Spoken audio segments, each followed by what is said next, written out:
style of music is to listen to the great players in that style, transcribe their ideas, analyze them, and start incorporating those phrases into your own playing. But with some basic knowledge of the fretboard and some simple scale and arpeggio shapes, we can speed up this process and get the most out of our practice. We're going to look at a couple of scales and arpeggios we can use to play over a dominant blues and a simple way to map them out all over the fretboard. We're going to be working with a 12-bar blues in the key of G, so the chords are G7, C7, and D7. Now, one of the most effective and widely used approaches for soloing over this type of progression is to use the major and minor pentatonic scales. The major pentatonic is a 5-note scale consisting of G, A, B, D, and E. These notes are often referred to by their interval names, which would be the root, second, major third, perfect fifth, and major sixth. Now, the minor pentatonic consists of G, B flat, C, D, and F. So the root, minor third, perfect fourth, perfect fifth, and flat seventh. Now, while not every note of these two scales fits perfectly over the 3 chords of a blues, there are a ton of great blues phrases derived from various combinations of these two scales.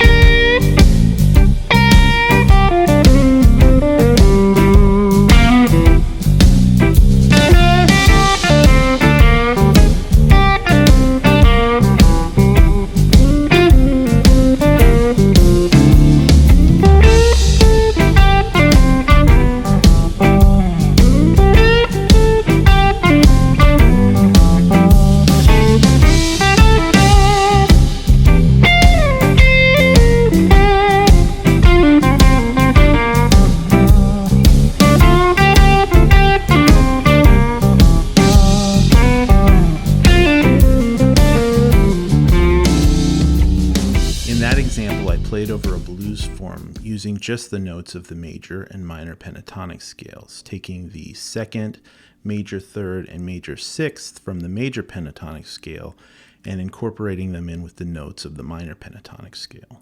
Now, if we want to dive deeper into outlining changes, we need to know the notes that make up the chords we're playing over. So this is where arpeggios come into play. We can map out the chord tones to a G7, a C7, and a D7 by playing through the arpeggio shapes to each chord. So an arpeggio is just simply playing in order the notes that make up the chord. These dominant 7th chords are 4-note chords consisting of the root, the major third, the perfect fifth, and the flat 7th. So for G7, that would be G, B, D, and F.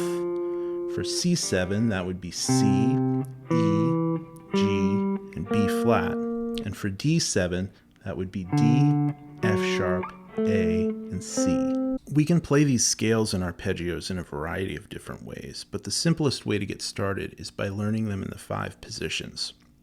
Now, I'm a big proponent of practicing things in the context of a song or a chord progression. So since we're working with a 3-chord blues in the key of G, we're going to map out the G major and minor pentatonic scales along with the arpeggios for G7, C7, and D7 in each of the 5 positions. This will give us a good blueprint of many of the notes we can use while improvising or writing solos. So here I'll move through the 5 positions, playing first the G major pentatonic, then the G minor pentatonic, then the arpeggios for G7, C7, and D7 in each position.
Now this is just a starting point for practicing these different scales and arpeggios, but this will get you started seeing things laid out all over the fretboard.